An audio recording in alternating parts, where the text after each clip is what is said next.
Hi hello ಎಲ್ರಿಗೂ ನಮಸ್ಕಾರ. Roopa Nagaraj YouTube ಚಾನಲ್ಗೆ ತಮ್ಮೆಲ್ಲರಿಗೂ ಸ್ವಾಗತ. ಹೃದಯ ಸಾಮ್ರಾಟ್ ಎಪಿಸೋಡ್ 28. ಪಂಚಮಿ ಮದುವೆ ಆಯ್ತಾ? ಯಾರ ಜೊತೆಗೆ? ಅಯ್ಯೋ ಪಾಪ ಆಕಾಶಣ್ಣ. ಆದರೆ ಆಕಾಶಣ್ಣ ನಗ್ತಾ ಇದ್ರಲ್ಲ, ಅಂದರೆ ಆಕಾಶಣ್ಣನ ಜೊತೆಗೆ ಆಯ್ತಾ, ಅಥವಾ ಇವಳು ಖುಷಿಯಾಗಿ ಇರಲಿ ಅಂತ ಅಣ್ಣ? ಆದರೆ ನನಗೆ ಒಂದು ಮಾತು ಯಾರೂ ಹೇಳಲಿಲ್ಲ. ಅಂದರೆ ನಾನು ಅಷ್ಟು ಬೇಡವಾದ್ನ? ಅಟ್ಲೀಸ್ಟ್ ಸಾಮ್ರಾಟ್ ಆದರೂ ಹೇಳಬಹುದಿತ್ತು. ಅಥವಾ ಆದಿ? ಎಲ್ಲಿ ಈ ಆದಿ? ಸುತ್ತ ನೋಡಿದಳು. ಅವನೆಲ್ಲೂ ಕಾಣಲೇ ಇಲ್ಲ. ಮೈದುನನನ್ನು ಹುಡುಕಿ ಹೊರಟವಳ ಕೈ ಹಿಡಿದು ತಡೆದೊಂದು ಕೈ. ಅವಳು ಕಣ್ಣೀರಿಂದ ಕೂಡಿತ್ತು. ಮನಸ್ಸಲ್ಲಿ ವಿಪರೀತ ದುಃಖವಾಗಿತ್ತು. ಅಷ್ಟು ಕಡೆಗಣಿಸಿ ಬಿಟ್ಟರ ಸಾಮ್ರಾಟ್ ಸಹ ಯಾಕೆ ಹೇಳಲಿಲ್ಲ ಅಂತ ಕಾರಣವೇನು ಯೋಚಿಸುತ್ತಲೇ ಹೋಗುತ್ತಿದ್ದವಳು ಯಾರೋ ಕೈ ಹಿಡಿದ ಸ್ಪರ್ಶಕ್ಕೆ ಬೆಚ್ಚಿ ಪಕ್ಕಕ್ಕೆ ತಿರುಗಿದ್ಲು. ಶ್ ಎಂದವನು ಅಕ್ಕ ಮಾತನಾಡಬೇಡಿ ನಿಧಾನಕ್ಕೆ ಉಸುರಿದ. ಫ್ಯಾಮಿಲಿ ದೊಡ್ಡ ಫೋಟೋನಲ್ಲಿ ನೋಡಿದ ನೆನಪು. ನೀನು ಎಂದು ಹೇಳುವವಳ ಬಾಯಿ ಮುಚ್ಚಿದವ ನಾನು ಉದಯ್ ಭಾರದ್ವಾಜ್. ಸದ್ಯಕ್ಕೆ ನೀವಿವಾಗ ಮಾತನಾಡಿದರೆ ಆದಿನನ್ನು ಕಂಡು ಹಿಡಿತಾನೆ. ಸಾಮ್ರಾಟ್ ಅತ್ತೆ ಮಗ ಉದಯ್ ಭಾರದ್ವಾಜ್. ಅವಳಿಗೆ ಅಯೋಮಯವಾಯಿತು. ಏನು ನಡೀತಿದೆ ಇಲ್ಲಿ? ನೀನು ಯಾಕೆ ಅವಿತು ಕುಳಿತಿದೆಯಾ? ಆಶ್ಚರ್ಯವಾಗಿ ಕೇಳಿದವಳ ಮಾತಿಗೆ ಕಣ್ಣ ಮುಚ್ಚಲೆ ಆಟ ಆಡ್ತಿದ್ವಿ. ಅಕ್ಕ ಸುಮ್ಮನಿರಕ್ಕ, ಮಾತಾಡಬೇಡ. ಅವ ಅಕ್ಕ ಎನ್ನುವುದ ಕೇಳಿ ಅವಳಿಗೆ ಸುಮನ್ ಗ್ಯಾಂಗ್ ನೆನಪಾಗಿತ್ತು. ಮೊನ್ನೆ ನೋಡಿ ಬಂದಿದ್ದಳಾದರೂ ಅವರು ಹೀಗೆ ಬಾಯ್ತುಂಬ ಕರೆಯುವ ಧ್ವನಿ ಕಂಬನಿ ಮಿಡಿಯುವಂತೆ ಮಾಡಿತ್ತು. ಇಲ್ಲಿವಳಿಗೆ ಸಂಕಟ, ಇವರಿಗೆ ಆಟ. ಹೇ ನೀನ್ ಔಟ್ ಎಂದು ಕಿರುಚುತ್ತಾ ಬಂದ ಆದಿಯ ತಲೆಗೊಂದು ಮೊಟಕಿದ. ಹಿಂದೆಯೇ ಬಂದ ಸಾಮ್ರಾಟ್. ಇನ್ನೂ ಇಬ್ಬರು ಪ್ರೈಮರಿ ಸ್ಕೂಲ್ ಮಕ್ಕಳು ಕಣ್ಣ ಮುಚ್ಚಲೆ ಆಡ್ತಾರಂತೆ, ಹೋಗ್ರೋ. ದೊಡ್ಡ ಕಣ್ಣು ಬಿಟ್ಟು ಗದರಿದ. ಇಬ್ಬರೂ ಒಂದೊಂದು ಕಂಪನಿಗೆ MD ಬೇರೆ. ನಡೀರಿ. ಹಾರ್ಟ್ ನೀನ್ ಬಾ. ಅವಳ ಕೈ ಹಿಡಿದ ಸಾಮ್ರಾಟ್ 1 ನಿಮಿಷ, ನಾನು ಆದಿ ಹತ್ರ ಸ್ವಲ್ಪ ಮಾತಾಡಬೇಕು. ಅಳು ಮುಖ ಹೊತ್ತೇ ಹೇಳಿದ್ಲು. ಉದಯ್, ನಾನು ಕೂಡ ಹೊಸ ಅಕ್ಕನ ಜೊತೆ ಮಾತಾಡಬೇಕು ಭಾವ. ನೀನು ಸ್ವಲ್ಪ ಇಲ್ಲಿಂದ ಹೋದರೆ ಮಹದುಪಕಾರವಾದೀತು, ನಾಟಕೀಯವಾಗಿ ನುಡಿದ. ಅವರಿಬ್ಬರನ್ನ ಕಳಿಸಿ ಮಡದಿಯನ್ನ ಕರೆಯಲೆಂದು ಬಂದವನಿಗೆ ಗೇಟ್ ಪಾಸ್. ವಿಪರ್ಯಾಸ ನೋಡಿ. ಸಾಮ್ರಾಟ್, ನನಗೆ ಆರ್ಡರಾ? ಅವನ ಕೈ ಹಿಡಿದು ತಿರುಚಿದ. ಅಮ್ಮ ಬಿಡೋ ಮಾಮ್, ನಂಗೆ ಕೈ ಫುಲ್ಲು ನೋವಾಗ್ತಿದೆ. ನೀನು ಫೈಟರ್ ಆ್ಯಂಡ್ ಪೋ. ಅಷ್ಟರಲ್ಲಿ ಅರ್ಥವಾದ ಸಾಮ್ರಾಟ್ ಅವನ ಬಾಯಿ ಮುಚ್ಚಿ ಎಳೆದುಕೊಂಡೇ ಹೋದ. ಇನ್ನೂ ನಗುತ್ತಲಿದ್ದ ಆದಿಯನ್ನು ನೋಡಿದ ಹೃದಯ ಅವನ ಕೈ ಹಿಡಿದು ಸ್ವಲ್ಪ ಮುಂದೆ ನಡೆದವಳು, ಆದಿ, ಯಾಕೆ ಪಂಚಮಿ ಮದುವೆ ನನಗೆ ಹೇಳಲೇ ಇಲ್ಲ? ಇಷ್ಟು ಅರ್ಜೆಂಟ್ ಮದುವೆ ಯಾಕೆ? ಹೇಗೆ? ಯಾರ ಜೊತೆಗೆ ಅವಳು ಮದುವೆ ಆಗಿದ್ದು? ಒಂದೇ ಸಮ ಪ್ರಶ್ನೆಗಳ ಸುರಿಮಳೆ ಸುರಿಸಿದವಳನ್ನು ಅತ್ತಿಗೆ ಪ್ಲೀಸ್ 1 ಮಿನಿಟ್ ಕೂತ್ಕೊಂಡು ಮಾತಾಡೋಣ. ಅವ ಹೇಳಿದ ಮಾತಿಗೆ ಅವಳಿಗೆ ಹುಸಿ ಕೋಪ ಬಂದಿತ್ತು. ಅಷ್ಟು ಸೀರಿಯಸ್ ಸಮಯದಲ್ಲಿ ಆಕೆ ಹೇಗೆ ತಾನೇ ಕುಳಿತಾಳು ನೆಮ್ಮದಿಯಾಗಿ? ಸರಿ ಅತ್ತಿಗೆ, ನಿಂತ್ಕೊಂಡೇ ಹೇಳ್ತೀನಿ. ಪಂಚಮಿ ಮದುವೆ ಬಗ್ಗೆ ಪೂರ್ತಿಯಾಗಿ ನಿಮ್ಮ ಪತಿದೇವರಿಗೇ ಗೊತ್ತು. ನೀವು ಹೋದ ಮರುದಿನ ಸ್ಟಾರ್ಟ್ ಅಣ್ಣ ತಂಗಿಯ ಶೀತಲ ಸಮರ. ಅದೇನೇನಾಯ್ತೋ ಅವರಿಬ್ಬರಿಗೇ ಗೊತ್ತು. ಸೊ ಮೊನ್ನೆ ಅಂದರೆ ನಿಮ್ಮ ಅಣ್ಣ ರುದ್ದು ಮದುವೆ ದಿನಾನೇ ಪಂಚಮಿ ಮದುವೆ ಆಗಿದ್ದು. ಅದಕ್ಕೆ ಅಣ್ಣ ನಿಂಗೆ ಹೇಳಿ ನಿಮ್ಮ ಖುಷಿ ಹಾಳು ಮಾಡೋದು ಬೇಡ ಅಂತ ನನಗೂ ಆಕಾಶ್ ಅಣ್ಣನಿಗೂ ಹೇಳೋಕೆ ಬಿಡಲಿಲ್ಲ. ನಾನು ಅಟ್ಲೀಸ್ಟ್ ಎಲ್ಲಾದರೂ ಸರಿ ನೀವು ಖುಷಿಯಾಗಿರಬೇಕು ಅಂತ ಹೇಳಲಿಲ್ಲ ಅಷ್ಟೇ. ಆದರೂ ಒಂದು ಮಾತು ಮುಂದೆ ಮಾತನಾಡುವವಳನ್ನು, ಅತ್ತಿಗೆ, ಅಣ್ಣ ಬರೀ ನಿಮ್ಮ ಸಂತೋಷಕ್ಕಾಗಿಯೇ ಹೇಳಿದ್ದು. ನಿಮ್ಮ ಅಣ್ಣ ಅತ್ತಿಗೆ ಅಪ್ಪನ ಜೊತೆಗೆ ನೆಮ್ಮದಿಯಾಗಿರಲಿ ಅಂತ. ಇಷ್ಟಕ್ಕೂ ಪಂಚಮಿ ಮದುವೆ ಏನು ಭರ್ಜರಿಯಾಗಿ ಮಾಡಲಿಲ್ಲ ಬಿಡಿ. ಅವಳು ಕೆಲವು ಷರತ್ತಿನಂತೆ ಸಿಂಪಲ್ಲಾಗಿ ನಮ್ಮ ಮನೆ ದೇವರ ಸನ್ನಿಧಿಯಲ್ಲೇ ನಡೆದದ್ದು. ಲೋ, ಇಷ್ಟೆಲ್ಲ ಹೇಳಿದೆ, ಮದುವೆ ಯಾರ ಜೊತೆಗೆ ಆಗಿದ್ದು ಅಂತಾನೇ ಹೇಳಲಿಲ್ಲ? ಇನ್ಯಾರು? ನಮ್ಮ ಉದಯ್. ಅವನು ಹೇಳುವ ಮೊದಲೇ, ಏನೂ ಉದಯ್ ಜೊತೆಗಾ? ಅಯ್ಯೋ. ಅವಳಿಗೆ ವಿಪರೀತ ನೋವಾಯಿತು ಆಕಾಶ್ನ ನೆನೆದು. ಅಯ್ಯೋ ಅತ್ತಿಗೆ, ನೀವು ಸುಮ್ಮನೆ ಟೆನ್ಷನ್ ಮಾಡ್ಕೋತೀರಾ. ಮನೆಯವರೆಲ್ಲ ಉದಯ್ ಜೊತೆಗೆ ಮಾಡಬೇಕು ಅಂದ್ಕೊಂಡಿದ್ರು. ಆದರೆ ಪಂಚಮಿ ನಾನು ಆಕಾಶ್ನೇ ಮದುವೆ ಆಗ್ತೀನಿ ಅಂದ್ಲು. ಇನ್ನು ನಮ್ಮ ಉದಯ್ ಕೂಡ ಈ ಬಾಯಿ ಬಡ್ಕಿ ನನಗೆ ಬೇಡವೇ ಬೇಡ ಅಂದ. ಸೊ ನಮ್ಮ ಆಕಾಶ್ ಭಾವ ಭಲಿಕ ಬಕ್ರಾದ ಅಷ್ಟೇ. ಉಫ್ ಎಂದು ಉಸಿರು ಚೆಲ್ಲಿದವಳು, ಗೂಬೆ, ಮೊದಲೇ ಹೇಳೋದಲ್ವಾ? ಹೃದಯ ಜೋರಾಗಿ ಕೂಗಿದ ಸಾಮ್ರಾಟ್. ಅತ್ತಿಗೆ, ನಿಮ್ಮ ಯಜಮಾನ್ರು ಯಾಕೋ ಇವತ್ತು ಹಾರ್ಟ್ ಬದಲು ಹೃದಯ ಅಂತ ಕೂಗ್ತಾವ್ರೆ. ಅದೇನು ನೋಡಿ. ಜಮದಗ್ನಿಗೆ ಕೋಪ ಬರುವ ಮುಂಚೆನೇ ಇಲ್ಲಿಂದ ಹೋಗಿ, ಕಿಚಾಯಿಸಿದ. ಹೇ ತರ್ಲೆ, ಯಾಕೋ ಹಾಗಂತೀಯಾ? ಅತ್ತಿಗೆ, ಒಂದು ಮಾತು ಹೇಳು. ನಿಮ್ಮಿಬ್ಬರ ಜೋಡಿ ನಾನು ನೋಡಿದ ಪ್ರಕಾರ ಯಾರೂ ಇಲ್ಲ. ಹೋ, ಯಾಕಪ್ಪ? ನಮ್ಮ ಅಣ್ಣನ ಕೋಪ ನಿಮ್ಮ ಒಂದು ಶಾಂತತೆಯಿಂದ ಕಡಿಮೆ ಮಾಡಬಹುದು. ಮುಂದೆ ಹೇಳುವವನ ಮಾತು ಹೃದಯ ಅನ್ನೋ ಕೂಗಿಗೆ ತಡೆದಿತ್ತು. ಕೈ ಮುಗಿದವನು ಹೋಗಿ ಅತ್ತಿಗೆ, ಅಣ್ಣನನ್ನ ವಿಚಾರಿಸುವ ಮೊದಲು. ನಕ್ಕವಳು ಆದಿಯ ಮಾತಿಗೆ ಮುಗುಳ್ನಗುತ್ತಾ ಒಳಗೆ ಬಂದ್ಲು. ಸಾಮ್ರಾಟ್, ಯಾಕಷ್ಟು ಜೋರಾಗಿ ಕೂಗಿದ್ರಿ? ಒಮ್ಮೆ ಕರೆದ್ರೆ ಕೇಳಿಸೋಲ್ವಾ? ಕೋಪ ಬಂದಿತ್ತವನಿಗೆ. ಮುಸಿ ಮುಸಿ ನಗುತ್ತಿದ್ದ ಉದಯ್. ನೀನು ಯಾಕೆ ಕಿಸಿಯೋದು? ಸೊಂಟದ ಮೇಲೆ ಕೈ ಇಟ್ಟು ಕೇಳಿದ ಸಾಮ್ರಾಟ್ ಹುಬ್ಬು ಹಾರಿಸುತ್ತಾ. ಹೃದಯ ಕಡೆ ತಿರುಗಿದವನು, ಅಲ್ಲ ಅಕ್ಕ, ನೀವು 1 ವಾರ ಊರಿಗೆ ಹೋಗಿ ಬಂದ ತಕ್ಷಣ ಗಂಡನನ್ನ ವಿಚಾರಿಸದೆ ಇದ್ರೆ ನಮ್ಮ ಜಮದಗ್ನಿ ಭಾವನಿಗೆ ಕೋಪ ಬರೋಲ್ವೇ? 1 ವಾರ ವಿರಹ ಪಾಪ ಅಲ್ವಾ ಭಾವ?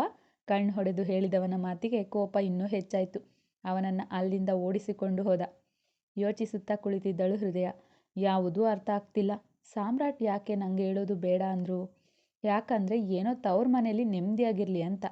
ಬೆಚ್ಚಿ ನಿಂತವಳು ಸಾಮ್ರಾಟ್ ಅದು ಮನಸ್ಸಲ್ಲಿ ನುಡಿದುಕೊಂಡೆ. ಸಾಮ್ರಾಟ್ಗೆ ಹೇಗೆ ತಿಳಿತು? ಯೋಚಿಸುವಂತಾಯಿತು ಹುಡುಗಿಗೆ. ಅದು ಇಲ್ಲ, ಇದು ಇಲ್ಲ. Thanks heart. ಅಂತೂ ಪಂಚಮಿ ಆಕಾಶ್ ಮದುವೆಗೆ ನೀನು ತುಂಬ ಹೆಲ್ಪ್ ಮಾಡಿದೀಯಾ. ಪಂಚಮಿ ಮದುವೆ ಮತ್ತು ರುದ್ಭಾವನ ಮದುವೆ ಒಂದೇ ದಿನ. ಸೊ ನಿಮ್ಮ ಅಮ್ಮನಿಲ್ಲದ ಮನೆಯಲ್ಲಿ ನೀನೇ ಎಲ್ಲ ಜವಾಬ್ದಾರಿ ವಹಿಸಬೇಕಲ್ವಾ? ಖುಷಿಯಾಗಿರಲಿ ಅಂತಷ್ಟೇ ಹೇಳಲಿಲ್ಲ. ಸಾಧ್ಯವಾದರೆ ಕ್ಷಮಿಸು. ಹಾಗೆ ನಾನು ಬರೋದು ಸ್ವಲ್ಪ ತಡ ಆಗತ್ತೆ ಇವತ್ತು. ಬ್ಯಾಚುಲರ್ ಪಾರ್ಟಿ ಕೊನೆ ದಿನ ನಮ್ಮ ಉದಯ್ ಪ್ರಕಾರ. So good night. ಅವನ ಅಷ್ಟು ಮಾತಿಗೆ ಬರೀ ಕತ್ತು ತಿರುಗಿಸುವುದಷ್ಟೇ ಆಕೆಯ ಕೆಲಸ. ಅವ ಮುಗುಳ್ನಕ್ಕು ಹೋದ. ಸಾಮ್ರಾಟ್ ನನ್ನ ಸಂತೋಷಕ್ಕಾಗಿ ಹೇಳಲಿಲ್ವಾ? ಅಂದರೆ ಸಾಮ್ರಾಟ್ ನನ್ನ ಸಂತೋಷ ಬಯಸ್ತಾರೆ ಅಲ್ವಾ? ಆಕೆಗೆ ಒಳಗೊಳಗೆ ಏನೋ ಪುಳಕ, ಮನಸ್ಸೆಲ್ಲ ನವಿರಾದ ಭಾವ. ಪಂಚಮಿ ಒಬ್ಬಳೇ ಯೋಚಿಸುತ್ತಾ ಕುಳಿತಿದ್ಲು. ಅವಳ ರೂಮಿನ ಬಳಿ ಹೋದಳು. ಇನ್ನೂ ಅವಳು ಹೆಜ್ಜೆ ಇಟ್ಟಿರಲಿಲ್ಲವೇನೋ. ಬಂದವಳು ಧಡಾರೆಂದು ಬಾಗಿಲು ಹಾಕಿಬಿಟ್ಲು. ಅಳುವೇ ಬಂದಿತ್ತಾಕೆಗೆ. ನನ್ನ ಯಾಕೆ ಇಷ್ಟು ದ್ವೇಷ ತಿರಸ್ಕಾರದಿಂದ ನೋಡ್ತಾಳೆ ಪಂಚಮಿ? ಆದರೆ ಅವಳಿಗೆ ಈ ಕ್ಷಣಕ್ಕೆ ಹೆಗಲು ಬೇಕೇ ಬೇಕು. ಆಕಾಶಣ್ಣ ಆ ಹೆಗಲಾದರೂ ಅವಳು ಅವರ ಬಳಿ ಸುಳಿಯುವುದು ಕನಸೇ ಸರಿ. ಯೋಚಿಸುತ್ತಲೇ ರೂಮ್ ಹೊಕ್ಕಳು. ಮಧ್ಯರಾತ್ರಿಯಾದರೂ ಆಕೆಗೆ ಎಲ್ಲರ ಬಗ್ಗೆಯೂ ಯೋಚಿಸುವುದೇ ಆಯಿತು. ಜೊತೆಗೆ ಸಾಮ್ರಾಟ್ ಬಗ್ಗೆ ಕೂಡ ತುಸು ಹೆಚ್ಚೆ. ನಿದ್ರೆ ಸುಳಿಯಲಿಲ್ಲ. ಇಂದು ಆ ಸಾಮ್ರಾಟ್ ಕುಡಿಯುವ ಬಾಟಲ್ ಪಕ್ಕಾ ಲೋಕಲ್. ಅವನಂತೂ ಈ ಲೋಕದಲ್ಲಿಲ್ಲದೆ ತೇಲ್ತಾ ಇರ್ತಾನೆ. ಅದೇ ಸಮಯ ನಮಗಾಗಿ ಉಪಯೋಗಿಸಿಕೊಳ್ಳಬೇಕು. ದುಷ್ಟರ ಗುಂಪೊಂದು ಸಂಚು ರಚಿಸಿತ್ತು. ಸಾಮ್ರಾಟ್ low Akash ತೇಗಿದ. Akash Adi Annaiah, you ನಮ್ಮ ಭಾವ ರೆಸ್ಪೆಕ್ಟ್ ಕೊಡಬೇಕು. ಉದಯ್, ಥು, ಇಬ್ಬರಿಗೂ ರೆಸ್ಪೆಕ್ಟೇ ಇಲ್ಲ, ಬರೀ ಅನ್ರೆಸ್ಪೆಕ್ಟ್.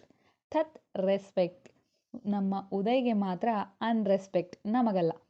ಆಕಾಶ್, ಅಲ್ಲ ಬಾಮೈದ, ನೀನು ತಂಗಿ ನನ್ನ ಪಿರಾಣನೆ ಕೊಡ್ತೀನಿ. ಸಾಮ್ರಾಟ್, ಭಾವ, ನೀನು ಪಿರಾಣ ತಗೊಂಡು ಉಪ್ಪು ಖಾರ ಹಾಕ್ಕೊಂಡು ಏನು ಎಣ್ಣೆ ಜೊತೆ ನಿಕ್ಕಕ್ಕಾಗತ್ತಾ? ನೋಡು, ನೀನು ಈ ಕೈನ ಕೈ ಅಂತಾನೇ ತಿಳ್ಕೊಂಡು ಹೇಳ್ತೀನಿ, ನನ್ನ ತಂಗಿ. ಆಕಾಶ್, ನೀನು ಏನು ಯೋಚನೆ ಮಾಡಬೇಡ ಭಾಮೈದ. ತೊದಲಿ ಹೇಳಲು ಸಾಧ್ಯವಿಲ್ಲ ನನ್ನಿಂದ. ಸೊ ನಾರ್ಮಲ್ ಆಗಿ ನಾನು ಹೇಳ್ತೀನಿ, ಚೆಂದಾಗಿ ನೋಡ್ಕೋತೀನಿ. ಲೋ ಆಕಾಶ, ನಾನು ಹೇಳೋಕೆ ಬಂದಿದ್ದು ಅವಳಿಂದ ಸ್ವಲ್ಪ ಹುಷಾರಾಗಿರು ಅಂತ. ಆದಿ, ಇಲ್ಲ ಅಂದರೆ ಉರಿದು ಮುಕ್ಬಿಡ್ತಾಳೆ. ಅವನ ಮಾತಿಗೆ ಉದಯ್ ಸೇರಿ ಎಲ್ಲರೂ ನಕ್ಕರು. ಇಂದು ಬ್ಯಾಚುಲರ್ ಪಾರ್ಟಿ ಜೋರಾಗಿ ನಡೆದಿತ್ತು. ಅದಕ್ಕೆ ಅವರ ಮಾತುಗಳು ತೊದಲಿ ಬರ್ತಿತ್ತು. ಇವರ ಅವತಾರ ನೋಡಿದ ಆಕಾಶ್ ತಂದೆ ಎಲ್ಲರನ್ನೂ ರೂಮಿಗೆ ಬಲವಂತವಾಗಿ ಕಳಿಸಿದ್ರು. ಇಂದಿಗೆ ಇಷ್ಟು ಸಾಕೆಂದು. ಕೊಂಚ ಅನುಮಾನ ಕೂಡ. ಯಾವಾಗಲೂ ಅವರ ಮನೆಯಲ್ಲೇ ಒಟ್ಟಿಗೆ ಕುಡಿಯುತ್ತಿದ್ರು. ಎಂದೂ ಅವರ ಈ ಅವತಾರ ನೋಡಿರಲಿಲ್ಲ. ಮೊದಲನೇ ಬಾರಿ ಇವರ ಒಳಗಿನ ಪ್ಯೂರ್ ಕುಡುಕ ಆಚೆ ಬಂದಿದ್ದ. ಆದರೆ ತಾನು ಮನೆಗೆ ಹೋಗಬೇಕೆಂದು ಹಠವಿಡಿದ ಸಾಮ್ರಾಟ್ ನನ್ನ ತಾವೇ ಖುದ್ದು ಮನೆಗೆ ತಲುಪಿಸಿ ರೂಮಿನ ಬಳಿ ಬಿಟ್ಟು ಹೃದಯಾಳಿಗೆ ತಿಳಿಸಿ ಬಂದರು.